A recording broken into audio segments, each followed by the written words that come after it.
frack. That is most annoying. There's something wrong with the audio track on my little video.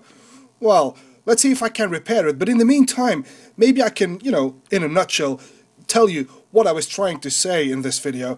I'm talking obviously about taking you to the heart of Speyside. I'm actually taking you to Aberlour. James Fleming was a grain merchant and a banker when he founded the Aberlour distillery in 1879.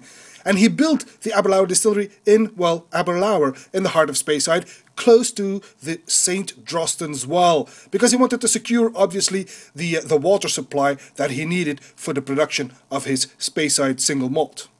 Now, in 1898, however, the distillery was almost completely destroyed by fire, as were the stocks. Fire is a fate that many distilleries have succumbed to if history is anything to go by. But then they got together with the famous architect Charles Doig, who rebuilt the distillery, obviously with the well-known pagodas on top. Oh, hang on, I think the sound's coming back. Single malt are being sold all over Europe, and especially in France. It is a top-selling single malt, a top 10 selling single malt in the world, but it is one of the best sellers in France. They are very popular in France. As well, I'm sure you are aware, the French drink more whiskey than any other European country They drink more than the Scots themselves, for example. I know it's hard to believe, but it is the truth. Aberlour, for example, is very popular in France. In fact, Aberlour created this 15-year-old Cuvée Mary d'Écosse, Mary of Scots release for the French market. But the release that we are going to talk to you about today is something quite different. They have single malts, quite a range, most of them, if not all, matured on sherry casks. But this one is the Aberlour Abuna. And the Abuna is Gaelic for from the well or from the source. So this is basically cask strength whiskey, single cask whiskey, always bottled at a very high strength. Now they have been releasing these Aberlour Abuna since 1998, and every now and then they release one of them in batches. So the first batch was in 1998.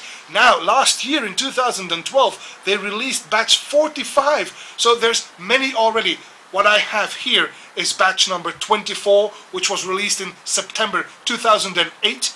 It is a very high strength whiskey. It is bottled at 60.2% ABV. Wow. Alright. Let's give that a try, shall we? They are very popular, these Abunats. There we go. Batch 24, 60.2% ABV. Woo. Non-chill filtered single Speyside malts. Sherry cask, obviously. A huge viscosity. This one clings to the glass and it won't even come down. Wait for it. Wait for it. Wait for, well, we could be waiting quite a long time, it would seem. Ah, there's the first beads. So it takes quite a long time before it comes back down the glass in big, thick drops, thick legs. I'm not sure if you can see that on camera, but they are very thick droplets coming down very, very slowly, meaning a huge, firm body. This is a deep bronze, a dark and sexy color, if you ask me. Love it.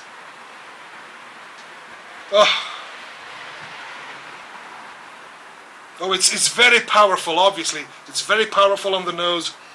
I get some earthy notes, but immediately the Oloroso is there. Raisins, chocolate, prunes. It's very aromatic. Oh, loads of alcohol, of course. You have to be, if you whiff this too strongly on your first whiff, you can go like this. It's at your own risk, You might anesthetize your nostrils. That's not the way to go. So be gentle, beware, and then you'll get all these aromas, the dark fruit aromas, the sherry aromas. Although it is quite juicy, it's not the dried variety I've got here. Wonderful. Okay, on the palate.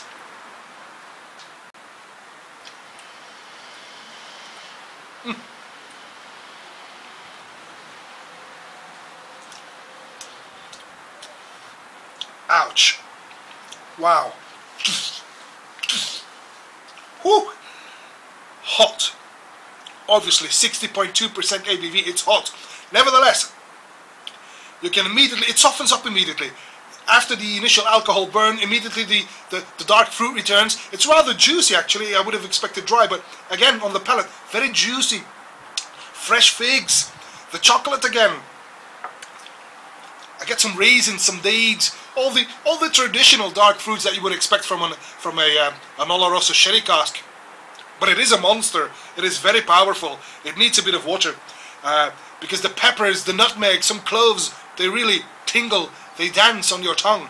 So let's add a bit of water. It is, after all, 60+% whiskey. So let's add a drop of water and give it a moment to settle down.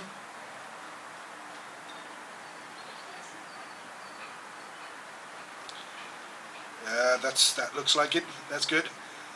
And even with water, it's still very, very syrupy on the side of the glass. This is beautiful. All right, let's see what this says.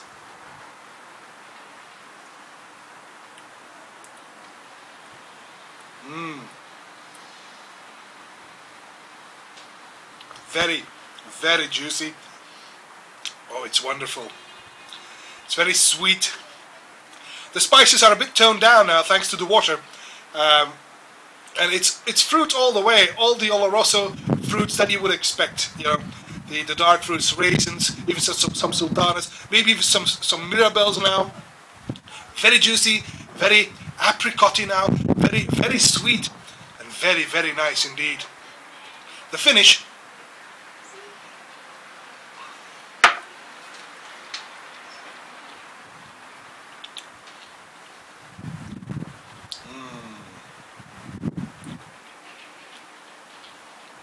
Finish is long.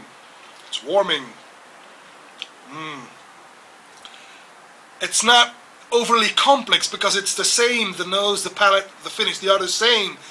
But who needs complexity when it is this good? It's, wow, it's it lingers on. Very sweet, very nice. And bang for your buck, I mean, 60.2% ABV. You can add water to it and it takes it elegantly. It doesn't flatten out or anything. It keeps all the flavors in there. It even enhances the flavors a little bit. It takes a bit of the bite out of it. A bit of the burn is gone, making it much more palatable. This is a monster of a whiskey, but it takes water elegantly. It's a true swimmer. This is one for special occasions. This is one you do not want to drink, you know, while watching your favorite football match on the television. No, no, no. This is one to savor. This is, love it. The Aberlour Abuna, in my case, batch 24, and I've tried quite a few batches, but I have to admit, 24 is one of my favorites. It can still be found though, but the newer batches, they are all somewhat in the same, you know, same region of tastes and smell, and you know, they're very much alike, but yet every batch is different. 24 is my favorite. That's it for this Whiskey Rambling. I hope to see you again real soon at one of Mark's Whiskey Ramblings. Until then, may them all be with you. Bye bye.